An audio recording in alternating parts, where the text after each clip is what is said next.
A racist doctor laughs at a black mother in his office, dismissing her concerns about her sick son. But that doctor doesn't know he's talking to the woman who wrote the textbook he studied to get his license. This is the story of how one man's arrogance led to his complete and total destruction. Dr. Alastair Finch's office is not an office. It is a throne room. Perched on the 12th floor of the city's most prestigious hospital, it occupies a corner of the building, encased in floor-to-ceiling glass. It drinks in the skyline, swallowing the lesser buildings in a single, panoramic gulp. The desk is a slab of polished mahogany so large it could serve as a landing strip for a small aircraft. The chair behind it is not leather, it is a statement, a high-backed beast of stitched hide and chrome that cradles him like a king surveying his domain. And Alastair Finch is a king. He is a man carved from granite and prejudice. His silver hair is sculpted into a perfect, unmoving helmet. His suits are tailored in London, his shoes shine to a mirror finish, his posture an unbending rod of self-importance. He is the head of pediatric neurology at Northwood General, a title he wields not as a responsibility, but as a weapon. His voice is a low, booming instrument of condescension, honed over decades of speaking down to worried parents, intimidated residents, and anyone else he deems beneath his station. His kingdom is a world of sterile corridors, hushed tones, and the quiet terror of families facing the unimaginable. In this world, his word is law. His diagnosis is scripture. His arrogance is mistaken for brilliance. He moves through the hospital not as a healer, but as a deity descending from the mountain, bestowing judgment upon the unworthy masses. The air chills when he enters a room. Nurses stiffen. Junior doctors avert their gaze. He is a monument to his own success, and he has never once considered the possibility that the foundation is rotten. Today, he is late. Intentionally so. He sips his espresso, a dark, bitter liquid that mirrors his soul, and reviews the file on his tablet. Williams, Leo. Age 7. Presenting with intermittent ataxia, diplopia, and progressive cranial nerve palsies. Referred from a community clinic. A long list of previous consultations, inconclusive tests. He scrolls through the notes with a flick of his thumb, his lip curling in a faint sneer. The mother, the file notes, is highly anxious and over-involved. Finch knows the type. He has seen them 1,000 times. Mothers from certain neighborhoods, with certain backgrounds. They come in armed with printouts from the internet, their minds poisoned with self-diagnosed horrors. They mistake concern for expertise. They challenge him, question him, waste his valuable time with their frantic, uneducated theories. They are a nuisance. He finishes his coffee, places the cup down with a soft click, and rises. It is time to dispense his wisdom. Time to put another hysterical parent in her place. He smooths his tie, a sliver of dark silk, and strides from his throne room, ready for the performance to begin. He does not walk to the consultation room. He proceeds. Imani Williams sits on a small, hard chair in a room the color of bone. The room is designed to be calming, with its pale blue walls and a generic print of a sailboat on a placid sea. But there is no calm here. There is only the hum of the ventilation system, the antiseptic smell that clings to everything, and the cold, gnawing dread that has been her constant companion for 642 days. She is a fortress under siege. Exhaustion has carved faint lines around her eyes, but her gaze is sharp, intelligent, and fiercely protective. She wears a simple grey hoodie and jeans, practical clothes for a life that has become a blur of hospital visits, sleepless nights, and endless research. She is not here as a professional. She is here as a mother. It is the only title that matters. Beside her, her son, Leo, draws in a coloring book. He is a small, bright light in the sterile gloom of the room. At 7, he should be chasing balls in a park, not learning the names of medical imaging machines. His hand, the one holding the green crayon, trembles slightly.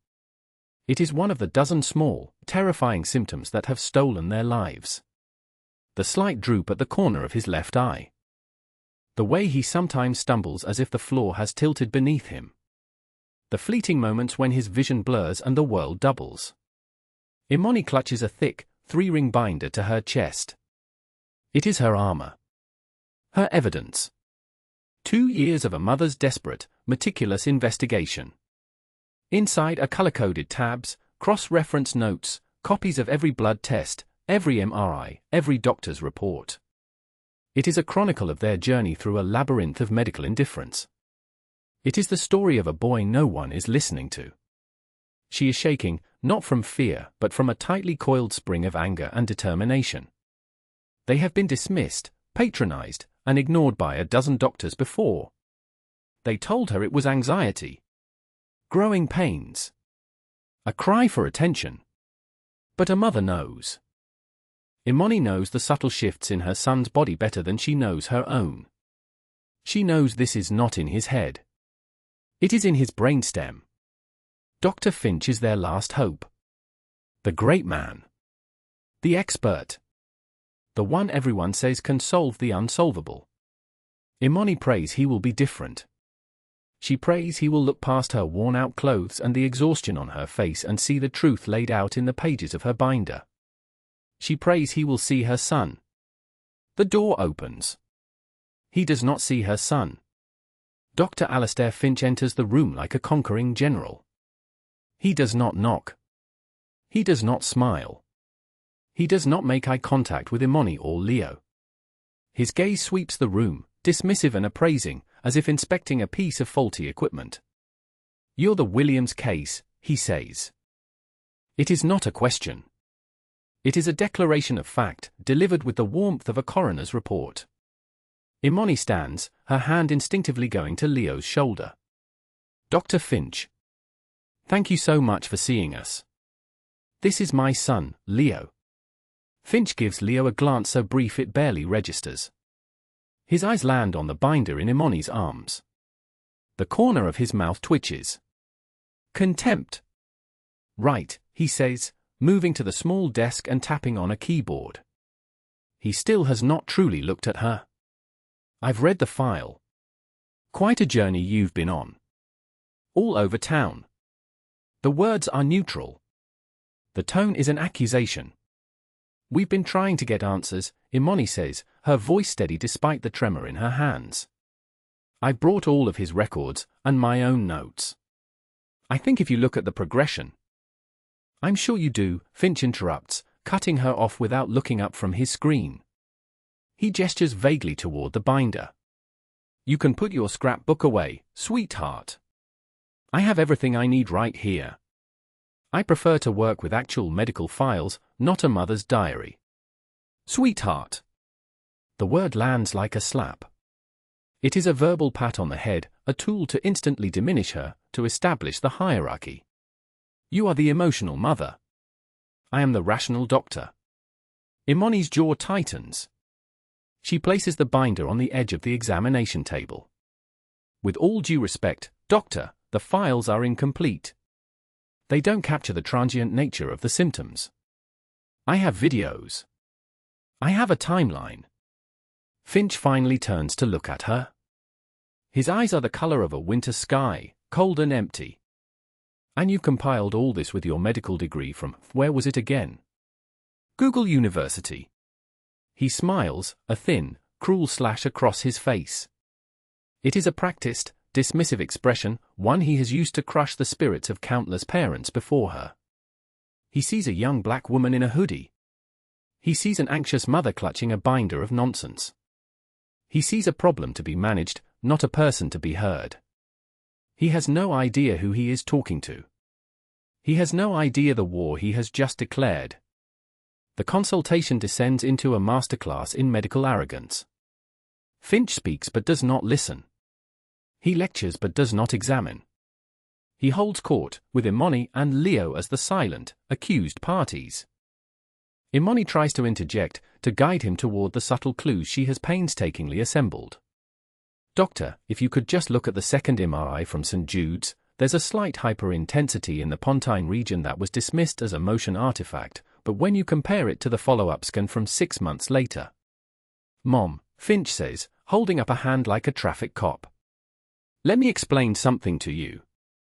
An MRI is a complex piece of imaging. It's not a photograph. There are shadows, artifacts, blips. It takes a trained eye, a very highly trained eye, to interpret them correctly. Your job is to worry.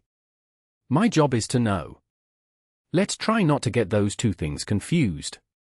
He turns his back on her and speaks to Leo, his voice syrupy and false. So, Leo. Your mom says you get dizzy sometimes. Is that because you're trying to get out of doing your homework? Leo shrinks behind his mother, his small face pale. Imani feels a surge of white-hot rage. She takes a deep, steadying breath. My son is not faking his symptoms. He has demonstrable neurological deficits. Demonstrable, Finch scoffs, turning back to her. That's a big word. You've really been hitting the websites, haven't you? He leans against the counter, crossing his arms. The posture is one of casual, absolute dominance. Look. I see this all the time. A parent, usually the mother, becomes convinced there's something terribly wrong. They read horror stories online, and suddenly every cough is pneumonia, every headache is a tumor. It's a feedback loop of anxiety. The door opens and a young man in scrubs, looking barely out of his teens, enters timidly. Dr. Finch? You paged me? Dr. Evans. Ah, Evans. Perfect timing, Finch says with a predatory grin. Come in, come in. We have a classic case here. I want you to observe. He gestures toward Imani. This is a textbook example of what we call maternal anxiety amplification. The mother, through her own hypervigilance, inadvertently creates or exaggerates symptoms in the child. The child, wanting to please the parent, then begins to manifest these behaviors. It's fascinating, from a clinical perspective. He is talking about her as if she is not in the room. He is using her and her terrified son as a teaching aid. The young resident, Evans, looks from Finch's smug face to Imani's stony expression.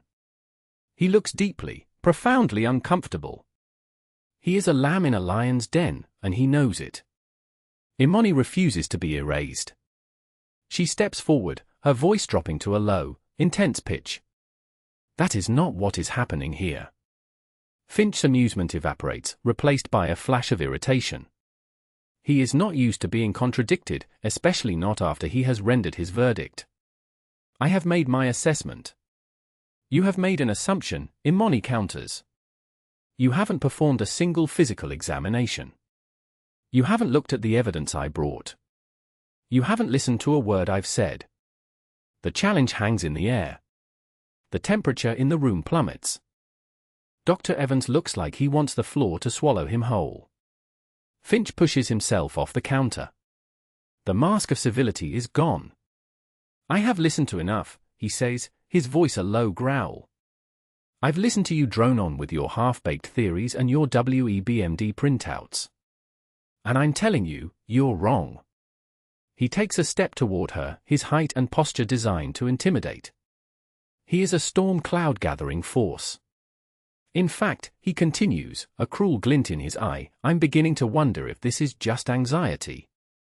I'm beginning to wonder if it's something more.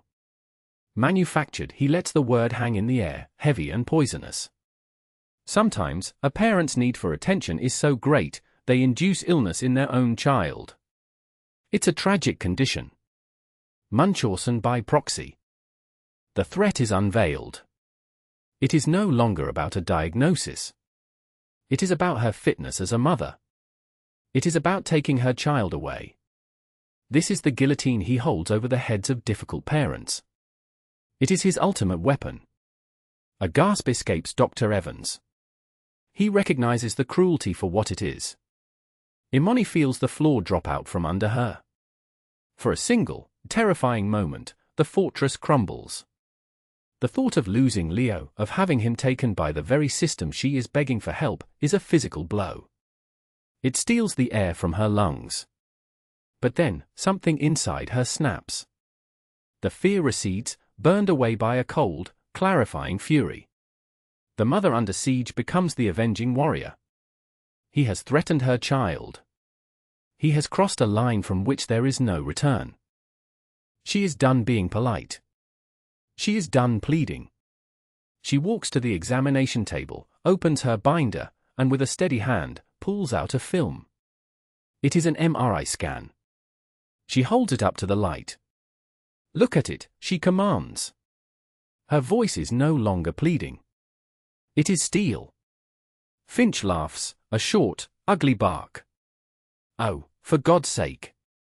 Are you still on about that? I told you, it's an artifact. A smudge.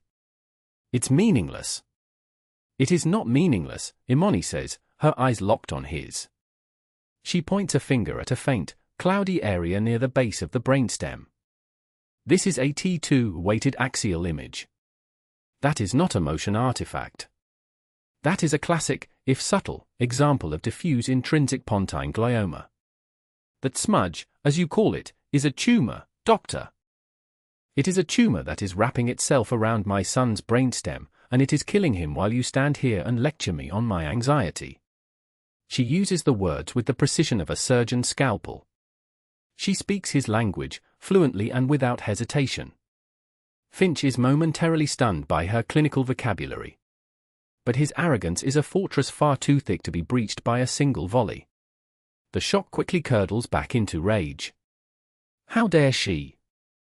How dare this woman, this amateur, challenge his authority in front of a junior resident?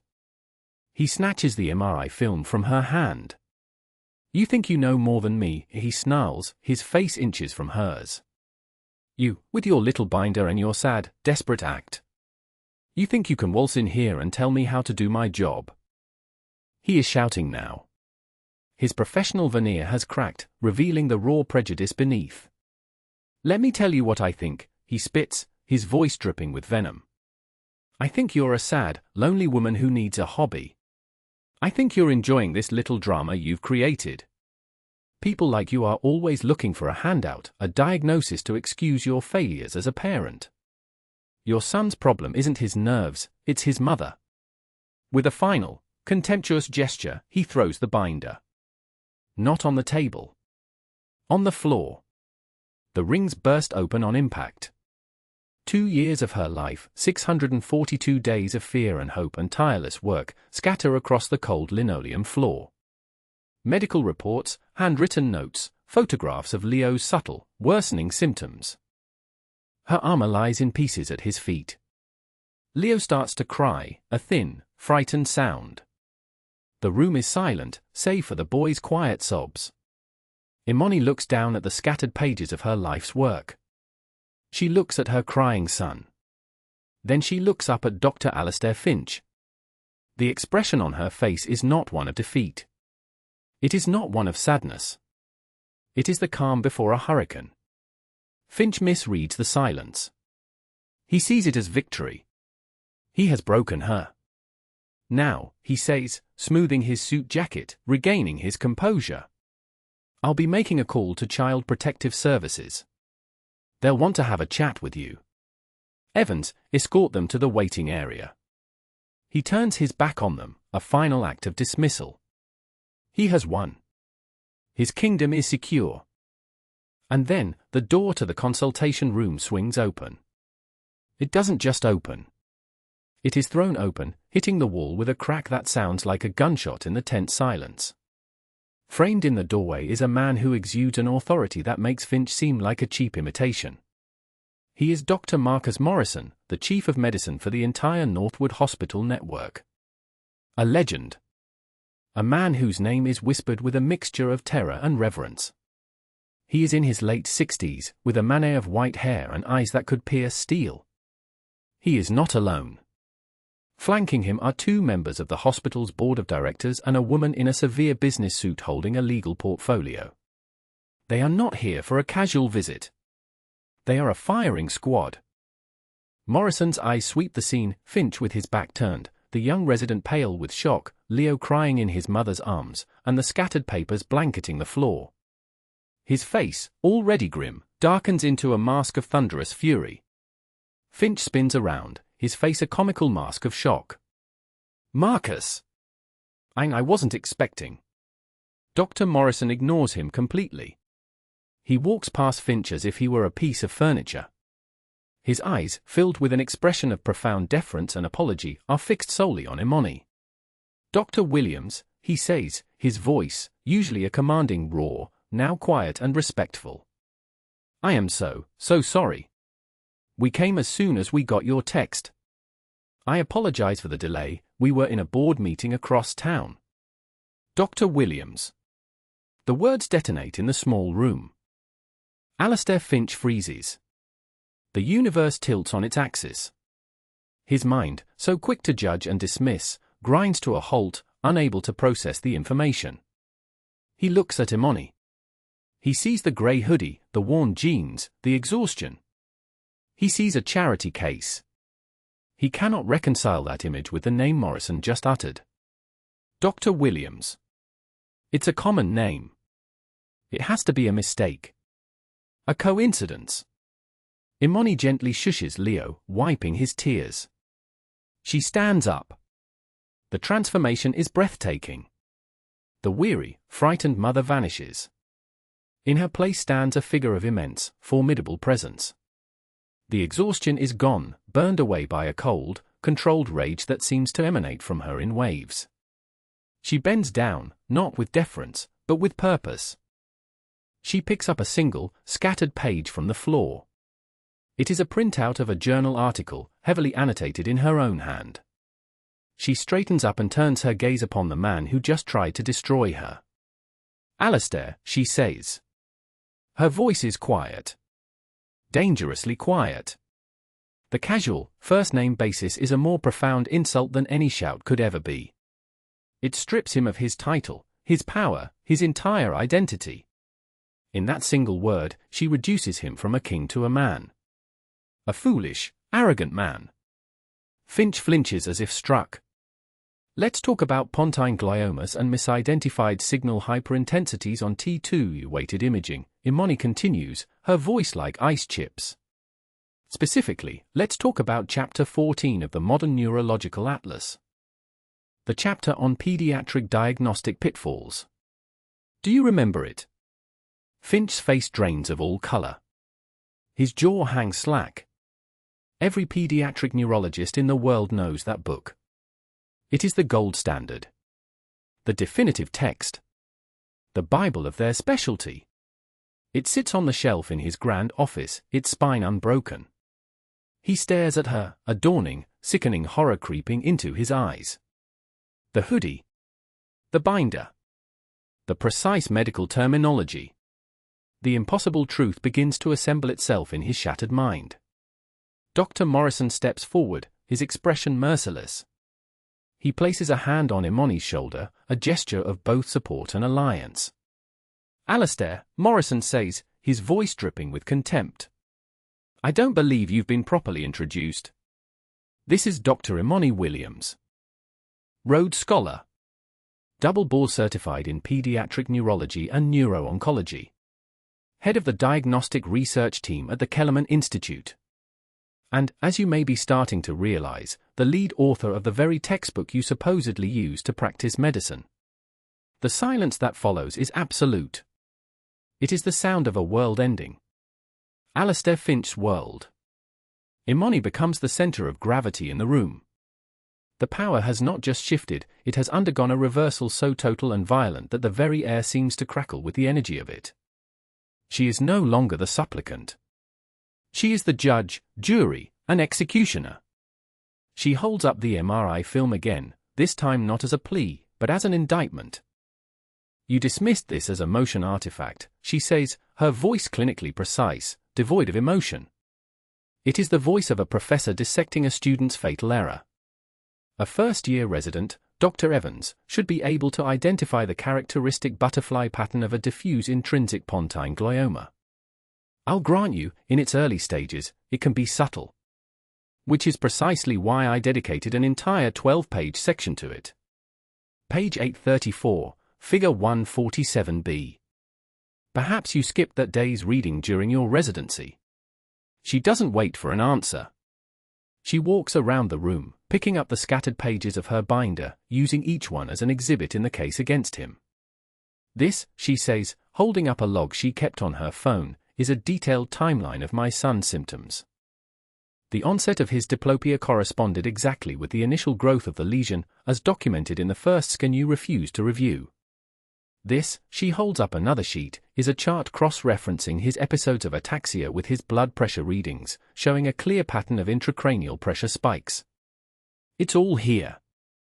A clear, unambiguous roadmap leading to the correct diagnosis. A roadmap you were too arrogant to even glance at. Finch stammers, his mind scrambling for a defense. You never identified yourself. You came in here dressed like that. This is a setup.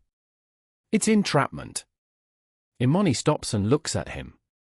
A flicker of something that might be pity, or perhaps just disgust, crosses her face. A setup?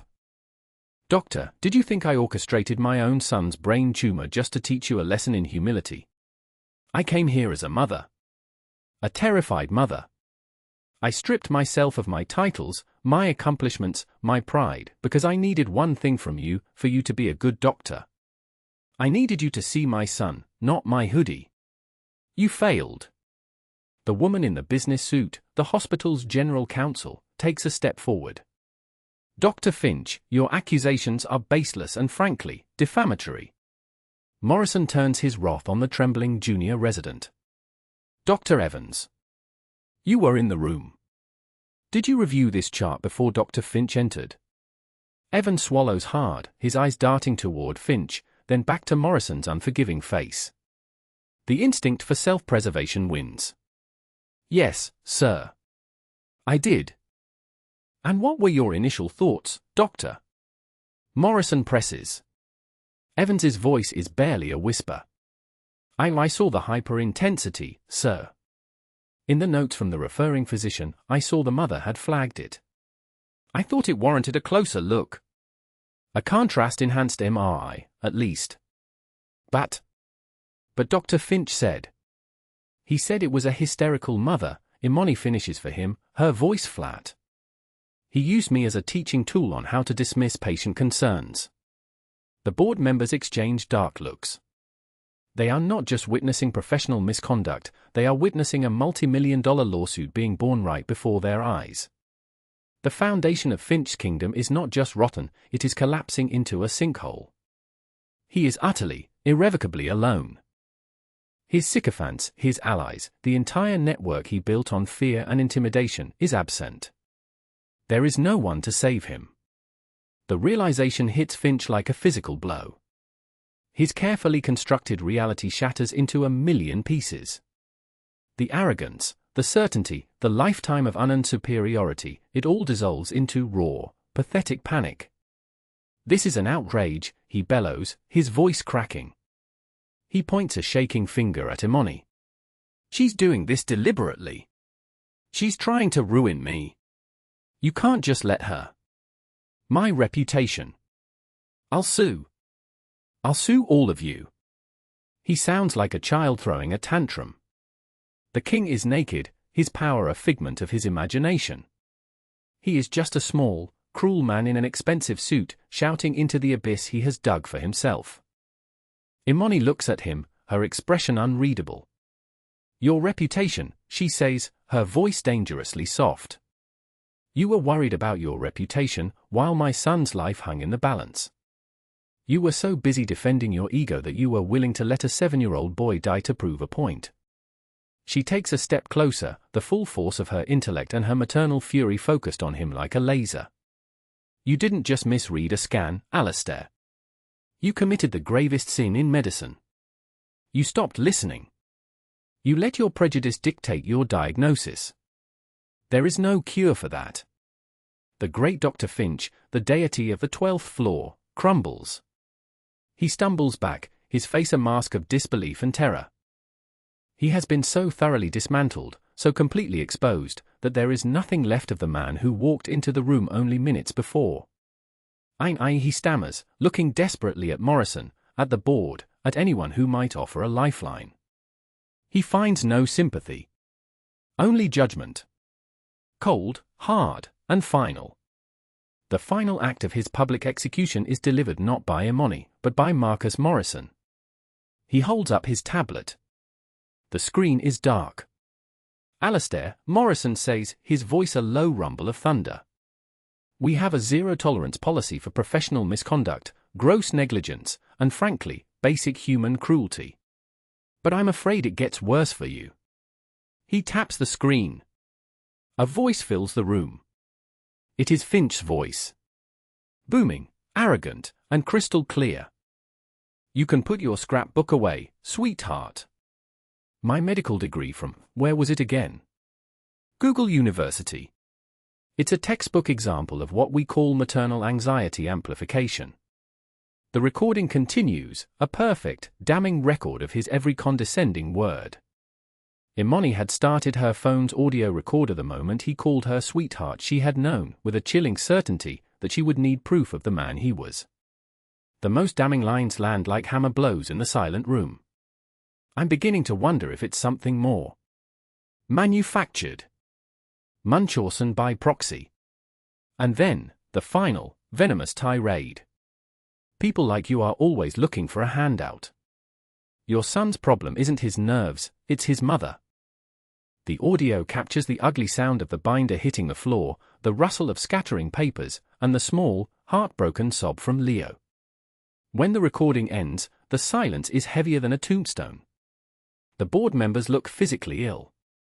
The lawyer's face is a grim, unreadable mask. Dr. Finch stands frozen, his face the color of ash. He has been convicted by his own words, hung by his own tongue. Morrison lowers the tablet. His eyes are glacial. Alastair Finch, he announces, his voice resonating with the finality of a judge's gavel. Pursuant to the bylaws of the Northwood Hospital Network and the authority vested in me as Chief of Medicine, your clinical and admitting privileges are suspended, effective immediately. Your employment is terminated, pending a final board review which, I assure you, is a mere formality. Security will escort you from the premises. You will collect your personal belongings under supervision at a later date. Your conduct is a stain on this institution and an unforgivable betrayal of the oath we all took. As if on cue, 2 uniformed security guards enter the room. They had been waiting just outside the door. They are large men, their faces impassive. They position themselves on either side of Finch. The king has been dethroned in his own kingdom. The man who moved through these halls like a god is now a prisoner. He looks small, shrunken, his expensive suit suddenly looking like a cheap costume. The sheer, public nature of his humiliation is breathtaking. He is being stripped of his power, his dignity, his very identity, in front of the junior resident he bullied, the board members he answered to, and the woman he tried to break. As the guards take his arms, Finch's eyes, wild with a toxic brew of hatred and disbelief, find Imani one last time. If looks could kill, she would be dust on the floor. Imani does not flinch. She does not look away. She meets his gaze with the calm, unwavering strength of a mountain. She holds up her son's MRI, the very one he had dismissed as a smudge. You were right about one thing, doctor, she says, her voice clear and strong, carrying to every corner of the silent room. My son's problem is his mother. She pauses, letting the words hang in the air, before delivering the final, devastating blow. And his mother is going to save his life. No thanks to you. The guards lead him away. The fallen king does not speak another word. The door closes behind him, and the reign of Dr. Alastair Finch is over. The fallout is not a storm. It is a nuclear winter from which Alastair Finch will never emerge. His termination from Northwood General is the first, smallest stone in an avalanche of consequences. The hospital, facing a catastrophic lawsuit and a public relations nightmare, moves to cauterize the wound. They issue a public apology to Dr. Imani Williams and her son, though her name is kept confidential at her request. They settle with her for a sum so large it requires a special meeting of the board. The settlement includes a clause of gross negligence, which pierces Finch's liability protection, making him personally responsible for a significant portion of the damages. His pension, his investments, his palatial home, all are liquidated to satisfy the judgment. But Imani's goal was never money. It was justice. She files a formal complaint with the state medical board, submitting the audio recording and a detailed, 50-page report of Finch's conduct. The board launches an immediate investigation. They uncover a pattern. Dozens of similar complaints, filed over years by parents, mostly women, mostly minorities, had been dismissed by previous hospital administrators who were intimidated by Finch or complicit in his behavior. Imani's case is the key that unlocks a floodgate of past grievances. The medical board hearing is a brutal, methodical affair. Finch, now represented by a third-rate lawyer he can barely afford, is a shadow of his former self. He is a belligerent, sputtering mess, blaming everyone but himself. But the evidence is irrefutable. The recording is played. Past victims testify. His arrogance has left a long trail of wreckage. His medical license is revoked. Permanently. The board's public ruling is scathing, calling him a danger to the public and a disgrace to the medical profession. The news spreads like wildfire through the medical community. His name becomes a verb. To pull a Finch becomes shorthand for letting ego and prejudice lead to a catastrophic misdiagnosis. He is a pariah. His wife, a woman who had married his status and not the man, files for divorce. His friends, all connections of convenience and power, vanish. He is left with nothing. No career, no family, no reputation. The man who lived in a glass castle on the 12th floor now resides in a small, shabby apartment, a ghost haunted by the echo of his own booming voice on a recording he can never escape. While Finch's world disintegrates, Imani's is rebuilt, stronger and more beautiful than before. Leo's care becomes the singular focus of Northwood General's top specialists. Dr. Morrison personally oversees his case, treating Imani not just as a mother, but as a valued and brilliant colleague. Using her own unparalleled research as a foundation, Imani assembles a team of the world's leading neuro-oncologists. Together, they enroll Leo in a groundbreaking experimental trial, using a novel combination of targeted radiation and immunotherapy. The treatment is arduous, but it works. The tumor, once an insidious shadow, begins to shrink. 6 months later, it is undetectable. Leo is in remission. He gets his childhood back. Northwood General, desperate to salvage its reputation and genuinely moved by Imani's grace and brilliance, makes her an offer. They ask her to become the head of a new, fully endowed institute, built in her name, dedicated to diagnostic excellence and patient advocacy. The Williams Institute for Diagnostic Medicine. She is given a blank check and complete autonomy. She accepts, but with conditions. Her first official act is to hire Dr. Evans, the young resident who showed a flicker of conscience in that terrible room, as her first fellow. She sees in him not a coward, but a young doctor trapped in a toxic system, a system she now has the power to change. Imani's case becomes a catalyst for systemic change. The Williams Protocol is implemented across the entire Northwood network. It is a revolutionary system for patient advocacy, creating a clear and empowered pathway for patients and families to challenge a diagnosis, request a second opinion, and report physician misconduct without fear of retribution. Implicit bias training, once a forgotten online module, becomes mandatory, intensive, and ongoing for all medical staff. Imani's textbook, The Modern Neurological Atlas, is reissued in a new edition. She writes a new foreword. It does not mention Alastair Finch by name. It does not need to. It is a powerful, poignant essay on the sacred trust between doctor and patient, and the profound danger of arrogance in a profession that holds life and death in its hands. It becomes required reading in medical schools across the country. The change is slow, but it is real. A corrupt man was torn down, and in his place, something better was built. 2 years later. The Williams Institute for Diagnostic Medicine is nothing like the cold, sterile hospital that surrounds it. It is a space filled with light, color, and hope. The walls are covered not with generic sailboat prints, but with vibrant art made by the children it serves. The waiting room looks more like a comfortable living room, with soft chairs and shelves full of books. There is no hierarchy here. There is only collaboration. Imani Williams stands in the center of a large consultation room. She wears a crisp white lab coat over a simple dress. The exhaustion is gone from her eyes, replaced by a calm, focused energy. She is surrounded by a team of young residents, including Dr. Evans. He is more confident now, his posture straight, his voice clear. He looks at Imani with an expression of pure, unadulterated admiration. They are reviewing a difficult case on a large screen. The scans are complex, the symptoms contradictory. With them in the room is the patient's mother, a young woman who looks nervous and overwhelmed. Imani turns to her, not as an afterthought, but as the most important person in the room. "Maria," she says, her voice warm and inclusive. "You said you noticed the tremors were worse in the morning. Tell us more about that. You know your daughter better than anyone. Your observations are the most important piece of this puzzle." The mother's face relaxes. She is being heard. She is a partner. In an adjoining playroom, separated by a large glass wall, a 9-year-old boy with a wild mop of curly hair is drawing. He is laughing as he colors a green dragon with purple wings.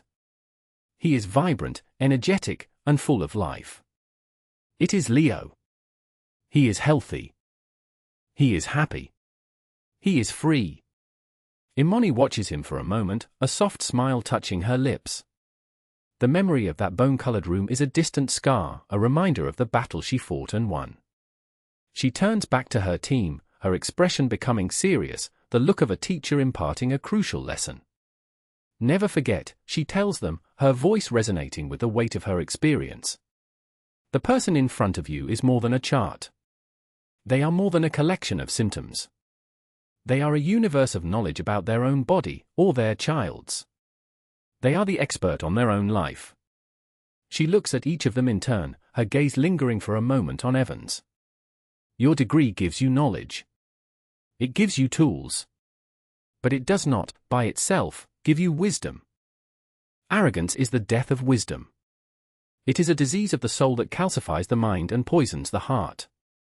And in our profession," she concludes, her voice dropping to a near whisper, "it is the deadliest malpractice of all."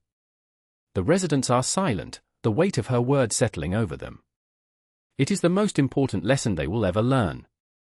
It is a lesson written in the ashes of a fallen king and the bright, hopeful future of a little boy who is alive today because his mother refused to be silenced.